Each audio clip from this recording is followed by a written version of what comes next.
लांजा तालुक्यातील प्रभानवल्ली येथील 5 पालख्यांच्या भेटीचा नेत्रदीपक सोहळा हा बुधवारी 19 मार्च रोजी रात्री हजारो भाविकांच्या अलोट गर्दीत प्रतिसादात ढोल ताशांच्या गजरात आणि गुलाबाची उधळण करत संपन्न झाला। प्रभानवल्लीचा 5 पालख्यांच्या भेटीचा सोहळा हा भाविकांच्या दृष्टीने पर्वणीचा दिवस असतो। त्यामुळे या पालखी भेटीला जिल्हाभरातून हजारो भाविक उपस्थित राहतात। खोरनिंको येथील श्री निंको देवी, प्रभानवल्लीची वाघजाई, तसंच श्री महालक्ष्मी, श्री आदिष्टी आणि श्रीदेव उमरेश्वर या 5 ग्रामदेवतांच्या पालख्यांचा हा भेटीचा संगम होतो तो रंगपंचमीच्या दिवशी।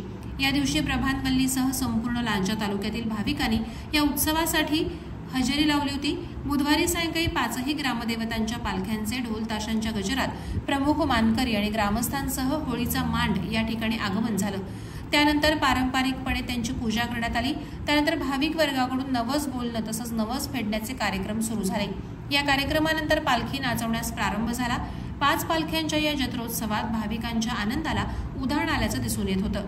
या पालखी भेटीच्या अपूर्व सोहळ्याला सुरुवात झाल्यानंतर जसजशी रात्र वाढत गेली तसतशी या उत्सवाची रंगत देखील वाढत होती।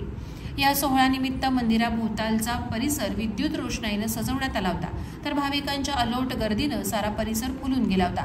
देवतांच्या ओट्या भरणं, नवस बोलणं, मागील नवस फेडणं यासाठी महिला वर्गाची मोठी गर्दी उसळली होती।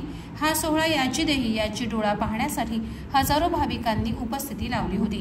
प्रहार डिजिटलसाठी संतोष कोत्रे, लांजा।